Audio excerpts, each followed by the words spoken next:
Limi nuk ishte gjithmonë i tillë, nuk ishte gjithmonë ai që njerëzit e shikonin dhe e gjykonin nga jashtë. Emri i tij, me ironi, u kthye në përkufizim, Limin. Kufiri mes asaj që ndjente dhe asaj që guxonte të përballonte. Ai ishte një njeri që dinte të afrohej, por jo gjithmonë të qëndronte. Që dinte të lexonte nevojat e të tjerëve, por jo gjithmonë të përballonte pasojat e leximit të saktë. Një. Limi dhe aftësia për të parë. Limi kishte një aftësi që nuk e kanë të gjithë. Ai shihte, jo sipërfaqen, por gjendjen. Jo fjalën, por boshllukun pas saj. Kur i tha Albes, ti ke nevojë për ngrohtësi, ai nuk po flirtonte.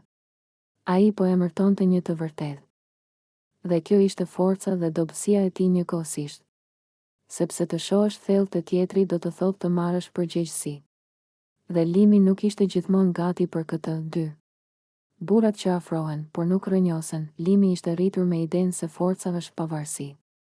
Se të mos varesh emocionalisht është mënyrë mbijetese.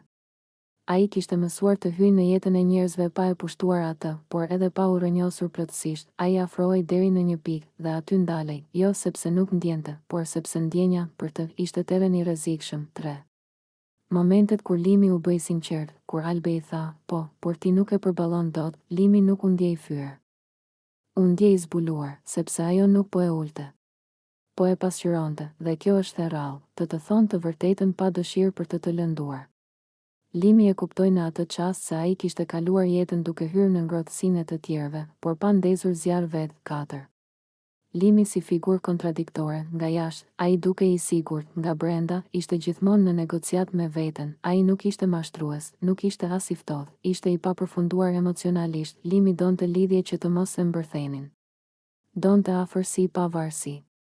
Dhe kjo, në thelb, është një kontradikt që nuk zgjidhet lehtë. 5.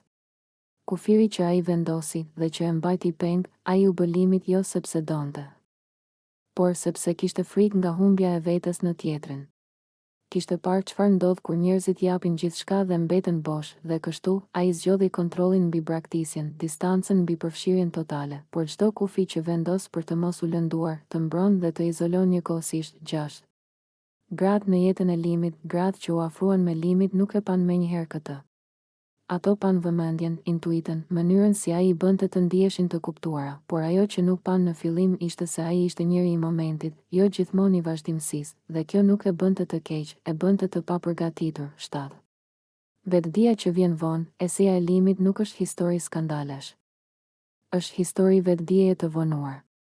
Ai filloi ta kuptoi se problemi nuk ishte se të tjerët kërkonin shumë, por se ai kishte mësuar të jap pak, por thellë, dhe pastaj të tërhiqet. Ai e kuptoi se ngrohtësia që shehte të tjerët nuk është ftesë për ta prekur, por përgjegjësi për ta mbajtur. 8.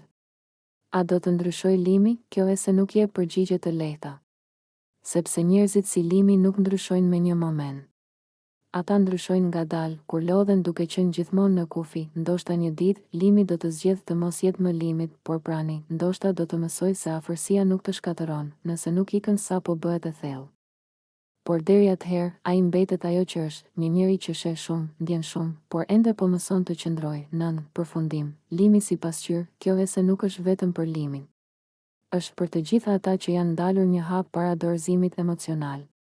Për ata që e duan ngrohtësinë, por tremben nga zjarri. Limi nuk është fajtor, por as i lirë. Ai është në proces, dhe ndonjëherë, të jesh në proces është gjëja më e ndershme që mund të jesh.